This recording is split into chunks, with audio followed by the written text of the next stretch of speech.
quick sponsorship message. If you are looking to grow your business, get marketing solutions, we have amazing marketing experts on this show. Jean's coming on right now. Hector's coming on after her. We also have Mr. Joe Nicasio. And if you want to have more customers pay you more money more often, if you're ready to leave your soul-sucking job, or if you're just not yet satisfied with the level of growth, the level of reach, the level of impact of your business, I highly recommend Joe Nicasio, EmployeeEscapePlan.com. I've personally worked with him, and he's made a really big difference for me in my life. So Joe Nicasio, EmployeeEscapePlan.com. And we're going to dive into Jean's story and message right now, so I'm super excited. So if she's a better fit, stick around. Jean Ginzburg is a best-selling author, serial entrepreneur, digital marketing expert with more than 10 years of industry expertise, helping companies scale revenue, optimize sales and marketing processes, and improve productivity. Jean is also the CEO of JeanGinzburg.com, and her clients range from brand name Fortune 500 companies to innovative startups.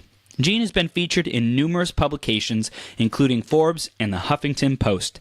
Jean has launched her book, Win New Customers: How to Attract, Connect, and Convert More Prospects into Customers in 60 Days Using Digital Marketing. The book is a #1 Amazon bestseller. Jean, you ready to rock this? I'm super excited to be here. I love your show. Yes. Thank you. This is an honor to be here, and I love talking about digital marketing. So yes. We're gonna have an awesome power hour in the next hour. Woohoo! Getting fired up. We're gonna go deep. People are back from lunch. Now it's time to get down and dirty. Yes, get into digital marketing. Some productivity, some tactics, some strategies, all that good stuff. We love the tangible stuff, and I know we're going to get it. And thank you again for taking time out of your schedule to share with our audience about everything you've learned and all the experience and wisdom that you've gained up to this point. Thank you. Oh, yeah, absolutely. I mean, I wanted to share. One of the reasons why I decided to write this book is because I have had a lot of experience with digital marketing, and I really wanted to just share it with the world, because I thought there's no point in keeping it all to myself and kind of keeping it all to me, because a lot of people can benefit from the things that I've learned. And it took me a long time, but and I made a lot of mistakes throughout the process, so I wanted to create the book so that people don't make the same mistakes. Fast track. I love it. You're being a contribution, sharing your wisdom. And of course, we do live in a world of abundance. So thank you for being the demonstration of that. That's super awesome. So Jean, before we dive into your story and more about what you're doing today, the theme of today is a new day, a new reality. So we're curious, how has that showed up for you? How do you take on the perspective that every 24 hours we get another chance to step into a new life, like do something different, to create a new reality, a new result, a new paradigm, a new philosophy, to create a whole different life? How has that showed up for you and your clients? Yeah, that's a really good question. I mean, I'm thankful for every day that I'm on this earth, and I'm not a religious person, but I am a spiritual person, and I agree that every day can be considered a new beginning, right? It's a new opportunity for us to wake up and to tackle whatever it is that we're working on, to contribute to the world, to make a difference. So yeah, I treat that as just an opportunity to excel every day. And some days are better than others. I gotta admit, we all have good days, we all have bad days. Some days you don't want to get out of bed, but some days you're like, oh my God, I feel like I'm a rock star. I'm on top of the world today. But every day is a new beginning. I love it. I love it. Thank you for sharing that. Helps us get a little bit more connected with you. And we love diving deep quick. So why don't you share with us in our audience more about what you do? I shared the intro, but just give it in your own words and, the book and everything that you're working on right now. Oh, yeah, absolutely. So you mentioned I've been in the digital marketing space for 10 years. It's actually going to be 11 years in February. Woohoo! So time flies when you're having fun with digital marketing, and I've seen a lot of changes going on. in the last 11 years. But I started off just working for a few companies in the beginning, learning, working up the ranks, and it was a wonderful, wonderful learning experience for me. But then a few years back, about 4 years ago, I decided, I think I'm good on working for someone, and I've always wanted to start my own thing. I've always wanted to be my own boss, and I felt like I could help clients better if I worked directly with them versus having an employer kind of as the middle layer between me and the client. So I decided that I was gonna quit my job and move on to being an entrepreneur, and I couldn't be more thankful and couldn't be more happier. But in the last 4 years, I have created a consultancy and agency where we help entrepreneurs, small to medium-sized businesses with their digital marketing. So we engage with them, we come in, we understand what are they doing now, where are the gaps, what can we do to help them, and we fill in those gaps, and we help them find new customers using digital marketing strategies. Nice. So nice. that's kind of what I've been doing. And then the book, I published the book a few months back, and it was, like I said, as you mentioned, it was a #1 bestseller on Amazon. So very excited about that. But basically, the concept was I took everything that I've learned in my consultancy and my agency, and I put that into the book, all the strategies that I knew and I felt have been working for my clients and for my own business. And I thought, I can share this with everyone because there's no point in keeping it to myself. I wanted to share what I've learned so that other people can take the strategies in the book and apply them to their own business. Awesome. I love it. So, I want to dig in a little bit more. Like, what were some of the challenges? What were some of the biggest frustrations or things that you had to overcome when you started your own business, going off on your own? And how did you get through those? How did you transcend those problems or those challenges, those growth opportunities? Yes, I mean, as an entrepreneur, we all know that it's always a challenging feat just to be an entrepreneur, right? And in the beginning, it was, it was difficult. I gotta say, like, it's not just about, we all think a lot of times. I think we think coming into being an entrepreneur, like, okay, I have a skill set. I'm an expert at something, whatever. It's digital marketing, it's productivity, whatever it might be, and we have clients and we help them with those problems, and we use our skill set to help them, and that makes sense. But then you realize as an entrepreneur, as a business owner, it's much, much, much, much more than just that. It's not much more than just the skill set that you have.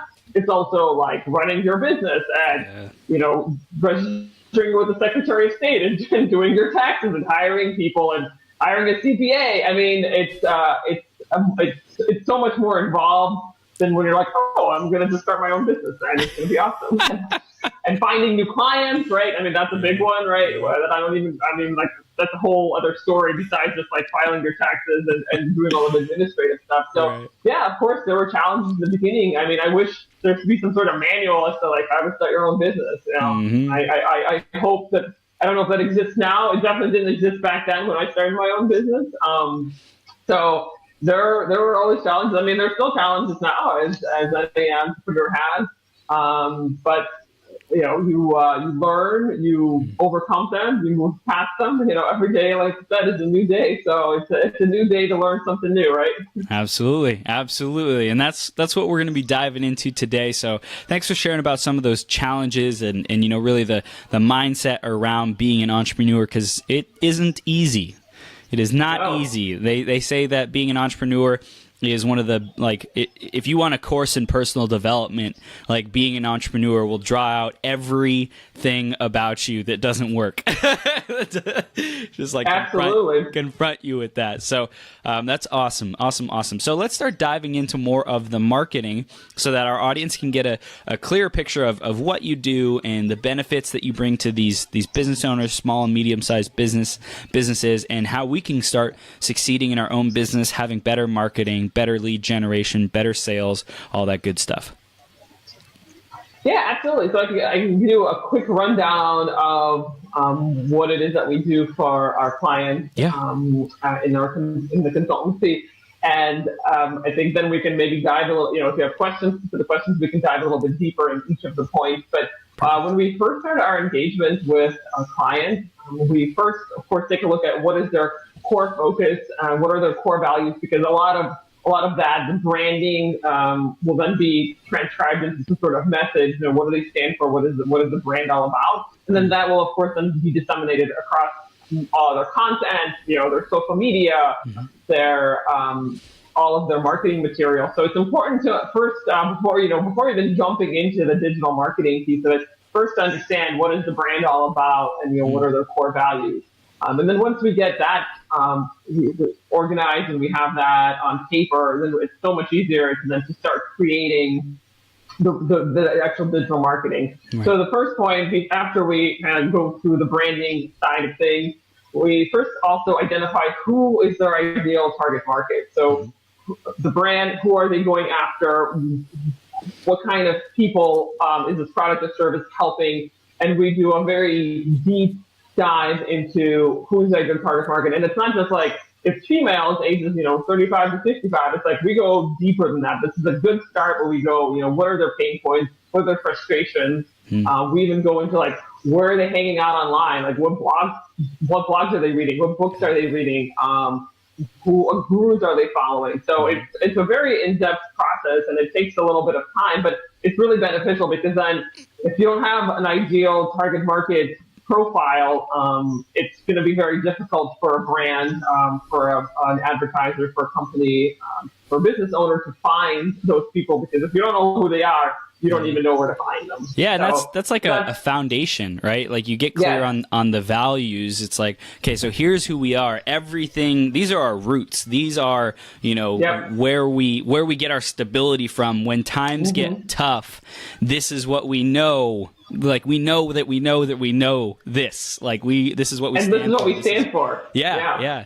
And absolutely. then from that, then the customer is like, this is who we serve. Like we live these values for these people, and we're like most equipped to serve these people. We're most, this is all about our business. This is who we are. We help these people. We make the difference. That's why we show up, because these people need us.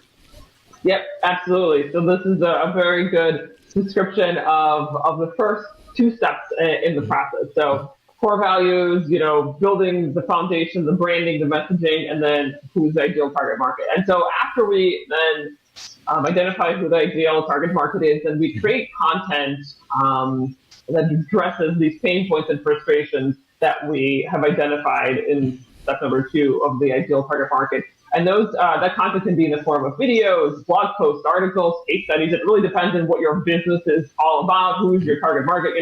B2B businesses might have case studies and white papers, which are very technical, versus like if it's a consumer brand, that you might just have like cool videos, that are engaging. So it depends on what your brand is all about, and what your product and service is all about. So the key point also about content is to keep it consistent. That's the reason why we went into step 1 is we got the messaging, the branding, what do we stand for? Because we have to keep that all consistent throughout our content. One of the issues I see with brands, small brands, big brands, is that there's no consistency across all of their content. And so that makes the consumer or the end user kind of confused about what do they stand for? What does this brand stand for? So that's content. That's step number 3. Then we disseminate this content. We engage with the prospects. These are the ideal target market that we identified, and we engage prospects with content to bring them into the funnel. So the funnel is like we bring them into the fold, and the funnel could be many different things. It could be additional content. It could be upsells. It could be products, it could be services. I mean, there's many different ways on what the fold could be, but again, depending on what you're offering as your product or your service. And then we fill this funnel with using advertising. And recently, in the past couple of years, I've been using Facebook advertising because it's been working really well. I've been getting amazing results for my clients for it. And now that we have the ideal target market, we can very easily identify the target within Facebook. That's a really important piece when you're running Facebook advertising. And then we also use remarketing strategies. So, if people have engaged with the brand on social media or through their website, we bring them in back into the funnel, and we basically ascend them into the funnel to the next step, so whatever that might be. And usually the idea here is to start small. We want to identify who who ideal target market is, but then we want to engage with them, and then we want to start off small. Like, we don't want to be like, hey, I have a $2,000 consulting program. That's just way too early on to bring in. You want to first identify, what is the content that they would want to see, and you would want to engage that target market with that content. So it could be maybe videos. And then you want to send them again to the next step. Maybe they're interested in purchasing a very low price point product. And then you want to take it to the next step and the next step. It's just kind of like, in any relationship that we're building, any human relationship, we don't jump, ahead 10 steps. We nurture that relationship over a period of time. And I would say that's really where our how we differentiate ourselves as a consultancy, is that we want to make sure that we're working with our clients and they're ascending and nurturing their prospects to become full paying customers eventually. But once the sale comes, it's not like a weird, it's like, I don't want to buy. It's like, it makes sense at that point because it's the next logical step. So that, I would say, is, I know that was kind of a long description of what it is that we do. Probably took about like 10 minutes, but I thought I'd be thorough in what it is that we do. And then the book actually talks about all of that in more detail. So it's like, take that 10 minutes that I just spent and then expand it and get more granular. I love it. So let's dive into a little bit more about the book. What can people expect when they read it? Like, what will they get when they read the book? Like, how, like you mentioned a couple different areas, talking about the values, talking about the, the ideal target market, the content delivery, the funnel, like all that stuff. So can people put it together? Like, will they be able to build their own funnel? Does it recommend different tools to build our funnels? Like, how does the book take us through that pathway? Absolutely. So yeah, it's a more detailed, obviously, than what I just went through, but it is, I kind of hit on all the main points and highlighted the main points. Mm-hmm. And yes, there are worksheets, there are tools at the end of every chapter. But going through like each of the chapters, we talk about, what is your ideal target market? We talk about content strategy. Mm-hmm. We talk about product strategy. So product strategy is like that ascension from product, from like content to maybe a low price point product to a higher price point product to like your, what we call a core offer, which is like, what is the final product that you want to offer your target market. We talk about Facebook advertising. I'm just actually reading through the content of the book. We talk about landing pages because that's also another important piece of creating your digital strategy. Is we break down what landing pages are and why you need to use them. We talk about nurture funnels and marketing automation, which is a combination of content and email marketing, where you again ascend your ideal target market through a process, so that they're nurtured over a period of time. And then we talk about retargeting. So all of this goes more in detail, and we talk about examples, case studies, so tools that we use, platforms that I recommend. I mean, it's all pretty in depth if you're just getting started. Now, if you're like, I've been doing this for a very long time, this is more for like a beginner to intermediate. But it is very in depth, and but I wanted to also.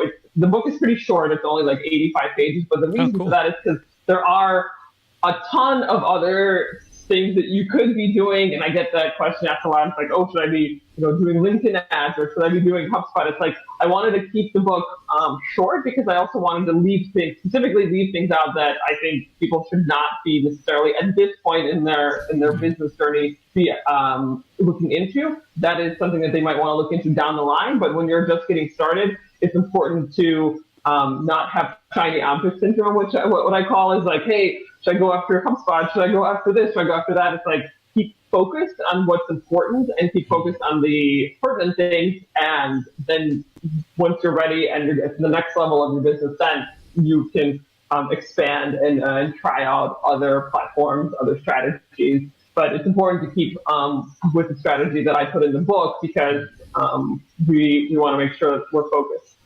Awesome. So I'm curious because I know we have a lot of entrepreneurs and solopreneurs on here, authors, speakers, coaches, service providers. They're probably out there creating content and wondering why it's not converting, why people aren't, picking up the phone, why they're not getting people to respond to their videos, to their messages, to their posts, and they don't know why it's not working. So can we kind of like dive in and dissect what might be some common problems, especially relating to this process that you take your clients through, and maybe start giving them some suggestions on what to look at, different exercises to go through to start being more powerful with their content, with their approach, with getting more sales? Yeah, I think that's a very good question, and I get that question asked a lot. My content is not converting. What am I doing wrong? Well, I'd say there's a couple of points that, for example, if we were to talk about dissecting, let's say, a video, what would be the things that go into a video? So, of course, the first thing is you want to add value, right? Why are you creating this video or any other piece of content? Is you want to add value to your ideal target market. The other things that I always, when I work with clients, is when they're like, "What should I put in my video?" So the 3 points that I always talk about is that you want to tell a good story. So tell a story, let's say, of a previous client that you worked with, a colleague, like how did you work with them and what were the results that you had? The second point would be adding a value. So like talk about a specific piece of content. So let's say I would maybe create a video on how to set up your Facebook ad for the first time. Like that's a specific piece of content and is specifically for creating Facebook. And then the third piece would also be talking about like yourself. So in the beginning, usually I say, okay, why would I want to listen to you if I'm just watching your video? Well, if you talk about who you are, why you're an expert in your field, or why people should listen to you, then you of course gain credibility and authority right away, because you're like, okay, well I did this, I'm a speaker, I published a book, whatever it might be, whatever your authority might be. So I'd say those are, let's say, for example, the 3 components of, talk about your authority, give valuable content, and then describe some sort of story and the results you receive from helping someone. So that's, I'd say, like, that's the content itself. But then, of course, if you don't disseminate that content, it never sees the light of day. Right. So it's, of course, important to get the content out, right? You can't just, like, have it be sitting in your Dropbox for the rest of your life.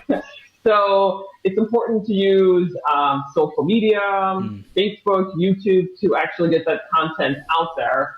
But also, make it engaging. Like there is a lot of competition, I'll be honest, out there. There's a lot of videos out there. So it's important to of course, target your audiences so that you're getting that message in front of the right people. And it's not just like across the entire United States, but also make your content, your videos engaging. Wow. That's awesome. And I also know that differentiating ourselves is important too. And what you said is, have the content, have the message to share, have a story, share about your credibility.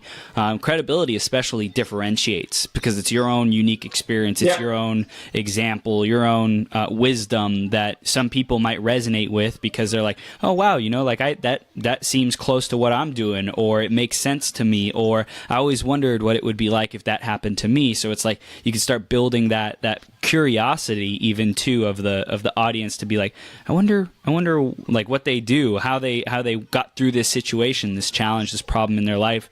And then differentiation as far as content creation is so important because, like you said, there's just so much noise out there right now. There's so many videos.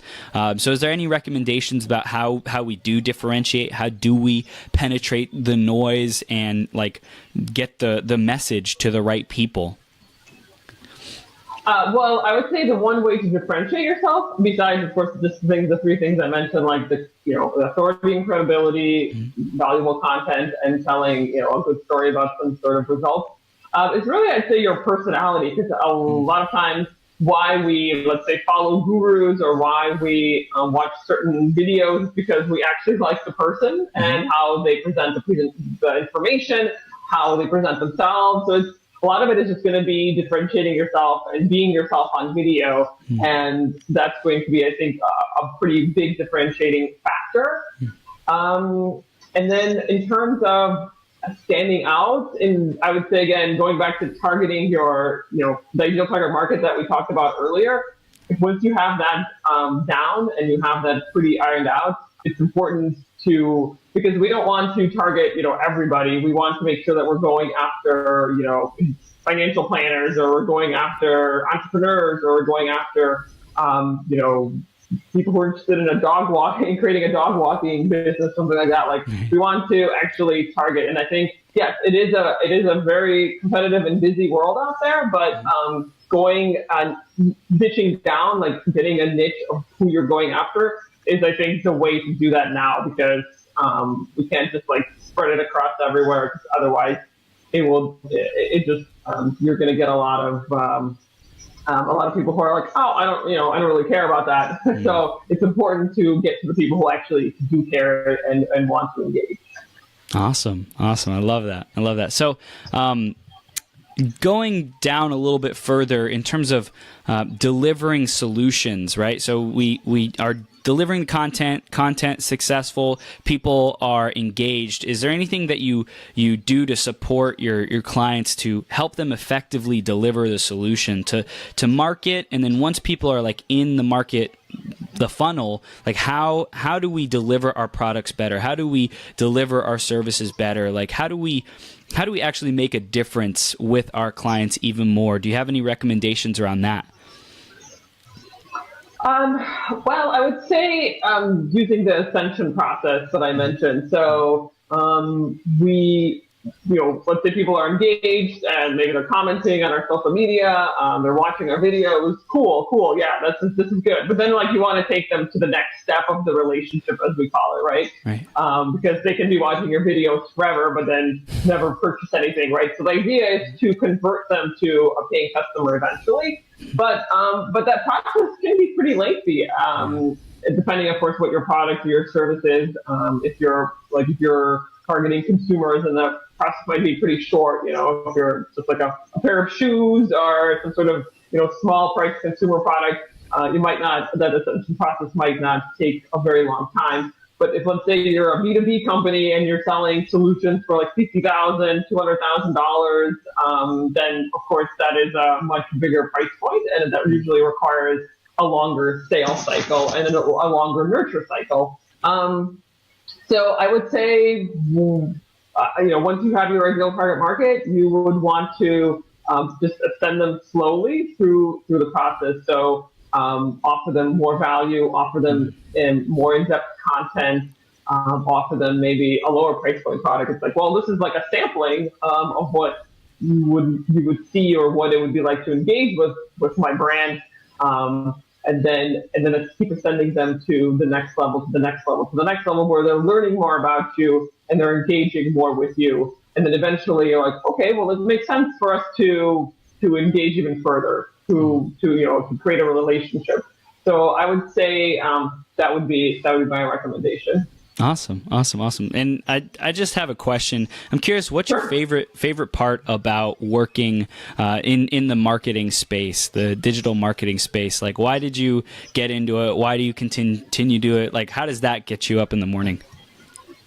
I think for me, it's a really good combination of relationship management and technology. So I do love working with people. I love, getting down, understanding what the entrepreneur is doing, what the brand is doing, what are their problems, how can I solve it for them. So I really love the personal connection, but at the same time, I do love technology. I love getting in the weeds when it comes to learning new platforms out there, I guess, there's all of these things that are coming out when it comes to digital marketing, and it's just fun to learn about them and to become an expert at them. So I'd say that's why I got into digital marketing, because I think it's a good combination of people and connections, but also a good combination of learning about technology. Yeah, awesome. And where do you see the trends of digital marketing moving in the future in the next couple of years? Like, do you see any specific area growing or any area that you're most excited or passionate about investing in? Yeah, absolutely. I think the thing I'm seeing now, probably for 2018, is going to be messenger bots. I've already started seeing them on. They're somewhat prevalent on Facebook now, as an example. But I've seen them in a lot of different communication platforms. So like Slack uses messenger bots. Obviously, Facebook uses messenger bots. And I would say that would be a trend that brands are going to be, I think, adopting more so over the next year or over the next couple of years. And messenger bots is kind of like an automated tool, I would say, to interact with prospects and customers. It can be used for for a couple of different strategies. It can be used for a sales strategy. So, for example, you might bring your prospect into the fold and interact with them through Facebook Messenger. But there might be also automated responses, for example, that this messenger can produce. So it's kind of a combination of like having automated responses, but also having a person behind there and responding. So that's one of the ways it's using sales. But then it's also usable with customer service. So if you're a business, if you're a brand, you might have the same questions asked of you all the time, like what are your business hours, or what's your address, things like that. And that can be very easily done through a messenger bot versus having like a human customer service person out there. So I think there's going to be some consolidation as it comes as the year progresses over the next couple of years, where we're going to be using more of those automated responses. And I know that there's like a big backlash now when I'm talking about this, and so the people are like, I don't want to talk to a bot, I want to talk to a human. But I mean, I don't know if it's possible always to talk to a human. And I think as AI grows and as technology and artificial intelligence becomes more like smarter and it starts to mimic humans even more, I think eventually we're not even going to know that it's a bot talking to us.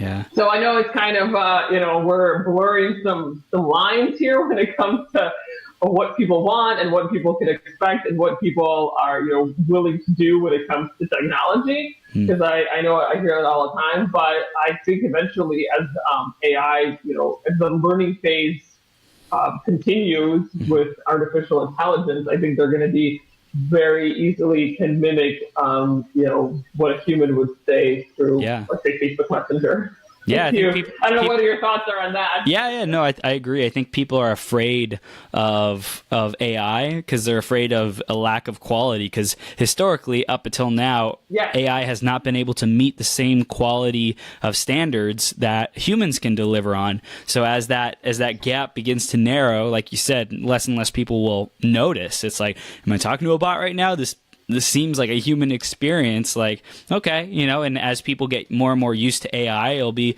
the norm. So they're like, yeah, of course I'm going to talk to an AI bot to get the information that I need. I just want service. People just want their problem solved now, yesterday, so the faster that they can get that, as long as it's reliable, as long as it's easily deliverable, consumable, all that good stuff, I don't think they really care where they get it from. Yeah, I agree. I think, the gap will become smaller and customer service will become easier. And then for brands and for businesses, it would also become less expensive, right? Because then good or bad, we're going to be probably hiring less people in the future because a lot of these things can be taken care of by a bot versus actually hiring a human, which then it gets into this whole like automation and cutting jobs. Which I don't know if we want to talk about that. That's like a big can of worms that I don't know if we should open. But that's already happening now. Like right, automation is taking over some jobs already, and then it's going to be. It's only. I read it all the time, all over the news. Like it's only going to be a matter of time before your job gets gobbled up by somebody. So I guess we all have to stay very relevant and very creative because that's one thing still that bots can't do. Right, is be creative and to be strategic.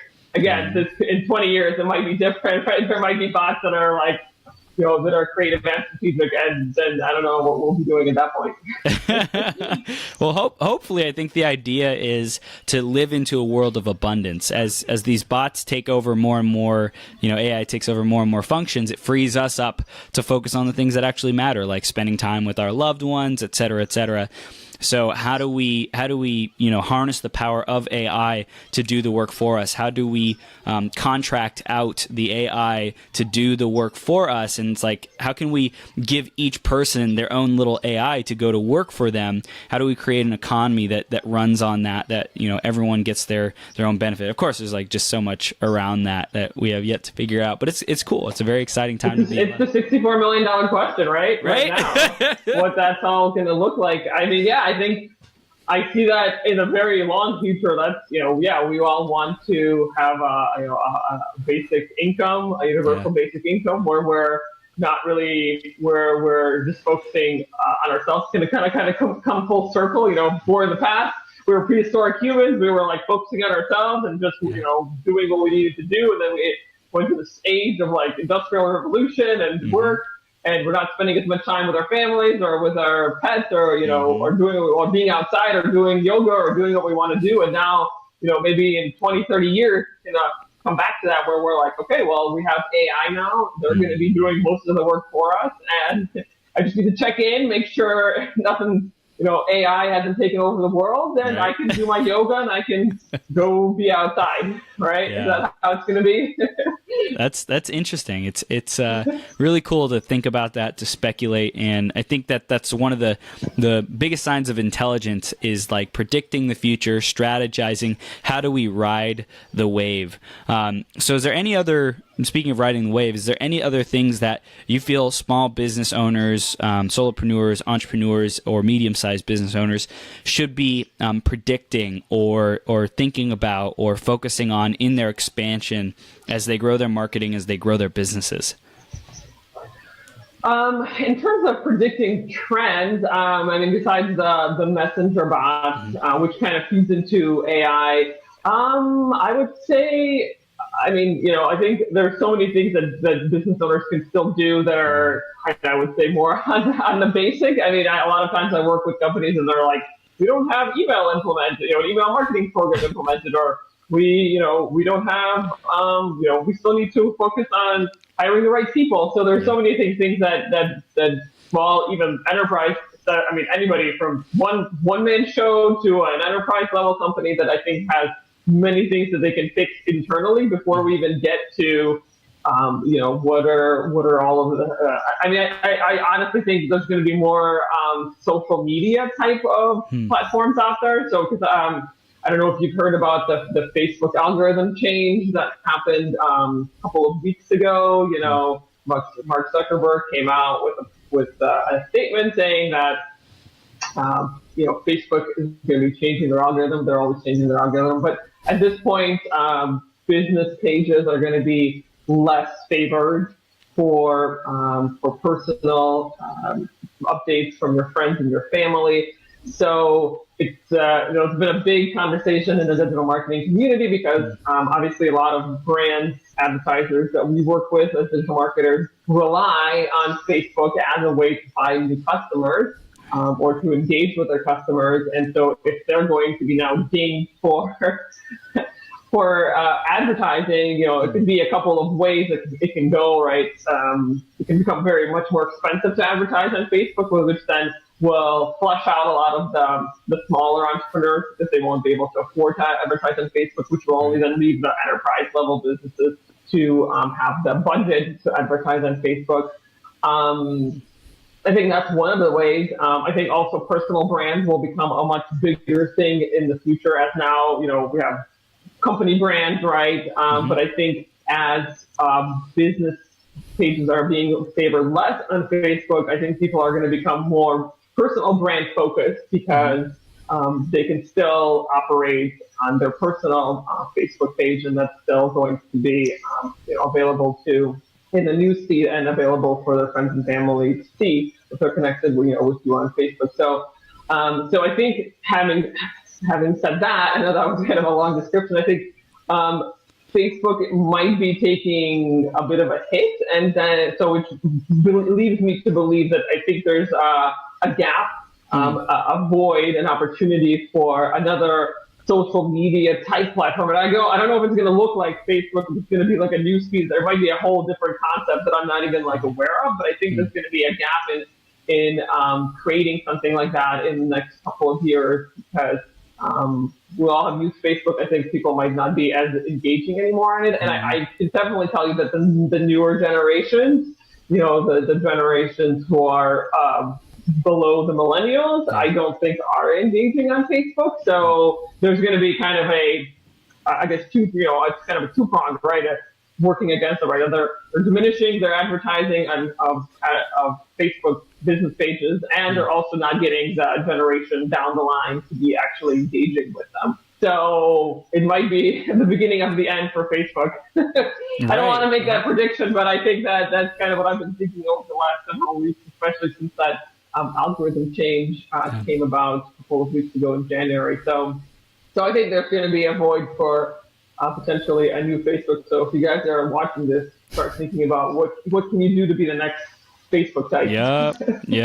And there's Instagram has been taking a lot of Facebook's attention, right? So that like kind of quick, look good, aesthetic, not needing to think that much is what's been attracting a lot of people. And a lot of personal brands are very successful on Instagram, because it's like, hey, this is my life. You want, like, people admire other people's lives, other people's achievements, stuff like that, because everyone wants to be more, do more, have more. And if you can look at someone else's life and it's like, ooh, that inspires me, that makes me feel good, I want that, then that really is somewhere that a lot of people keep investing their time.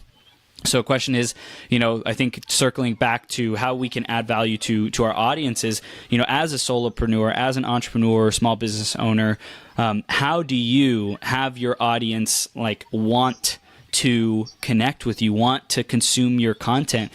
Going back to what Jean said earlier about adding value, how do you add value? Whether it's B2C, you're serving consumers more than like B2B, which is business to business. You're an entrepreneur serving other businesses, like you're a coach serving other coaches, or a marketer serving coaches. That's like B2B. So Jean, is there any other recommendations you can give us about how to have people want to consume the content even more, want to engage even more, want to start a conversation even more?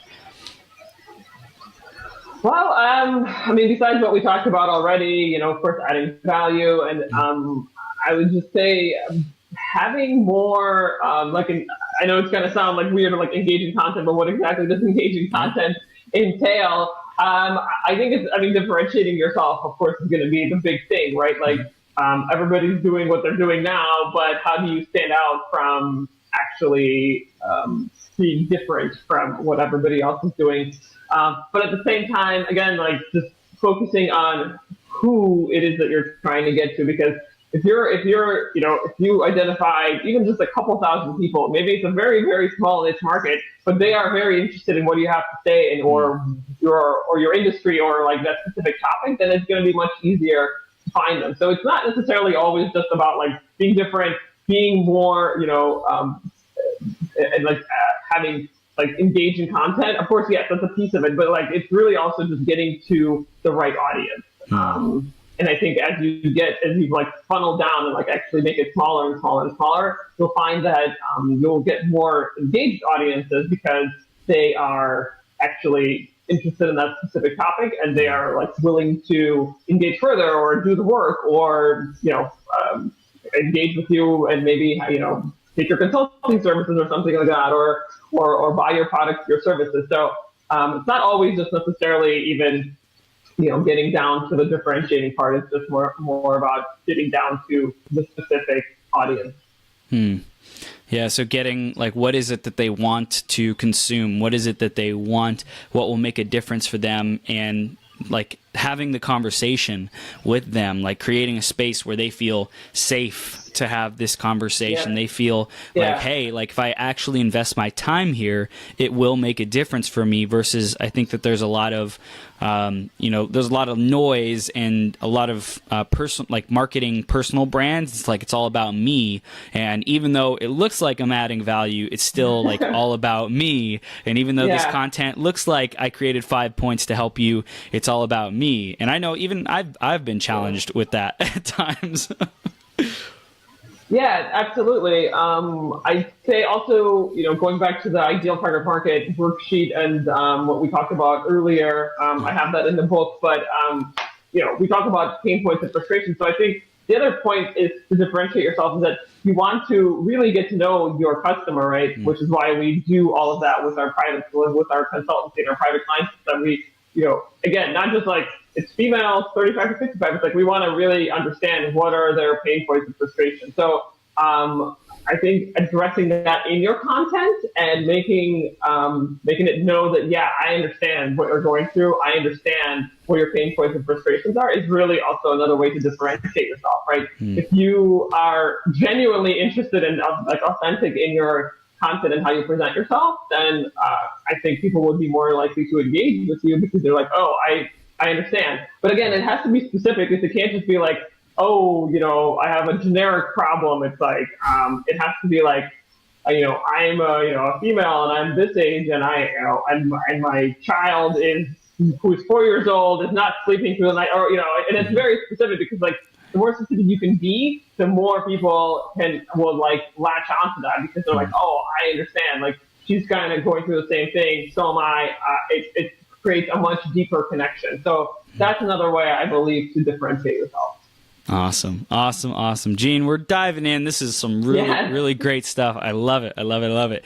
And, we're beginning to wrap up now. So, like, what is the final takeaways, the new reality you want our audience stepping into after this interview, just to be more, do more, have more? What can we give them in these final couple minutes, or just recap on what we already shared, that will really make a difference for them? Absolutely. I think I'm going to recap because I think it's, I want to take a little step back, because I think a lot of times like businesses are like, oh, I want more customers, right?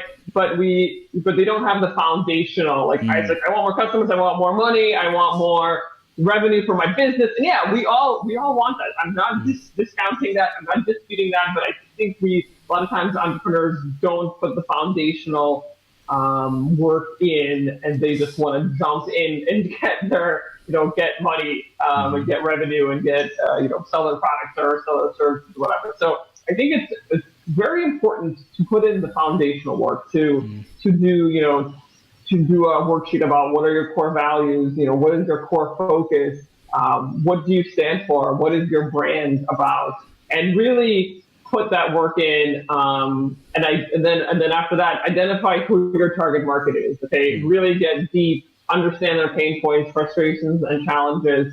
And once I think you have that, then it would be so much easier to find your target market, to create the messaging, to present your brand. It makes things so much easier when you already have the foundational things. Like, take care of all of that, and then you can start to build and grow your brand, your company, your business or whatnot. So I would say, I know that I do digital marketing, and that's really what I'm known for, as a digital marketing expert, but really those foundational things are the first things that I go through when I engage with a client.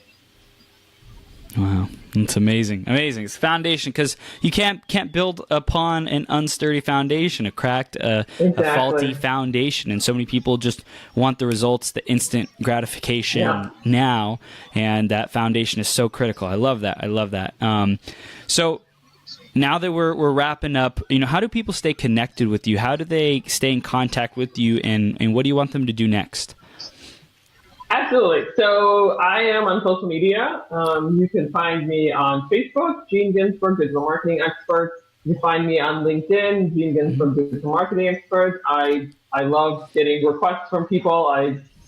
Most of the time I accept them, so that's not a problem there. I love connecting with entrepreneurs. So feel free to find me. The other thing is I'm really excited. I want to give my book away absolutely free to other people who are listening to the show. So this book, it's not going to come in a physical format. It will come in a PDF format. Cool. But I want to, thank you very much for having me as a guest on your show. I'm so flattered, and I feel like people who are listening can really benefit from the book itself.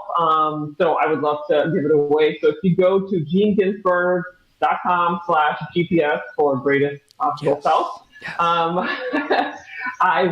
you can get an instant download of the book. You can go through it. I would love to hear your feedback. I hope that the content in the book is going to, even if, you utilize one strategy within the book that helps your business, I am going to be ecstatic about it. So please go to jeanginzburg.com/GPS. So if you want to put that in the comments after the Facebook Live is over, I would absolutely love to give away my book for free. Cool. Jean, you're amazing. Awesome, awesome, awesome. Thank you so much. And, everyone, you heard it. Go to jeanginzburg.com/GPS, and you can download a free copy of this book in PDF form.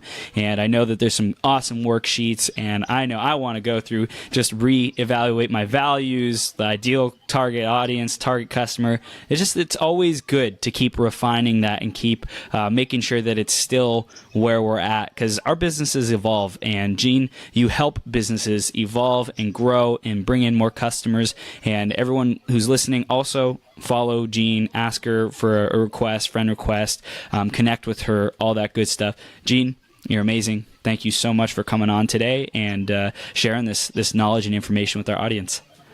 Absolutely. It's been a pleasure being on the show with you.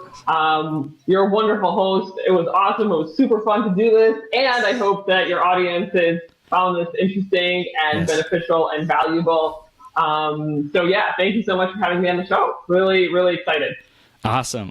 We'll keep you posted. And hey, have the best day ever. Awesome. You too. Thank you.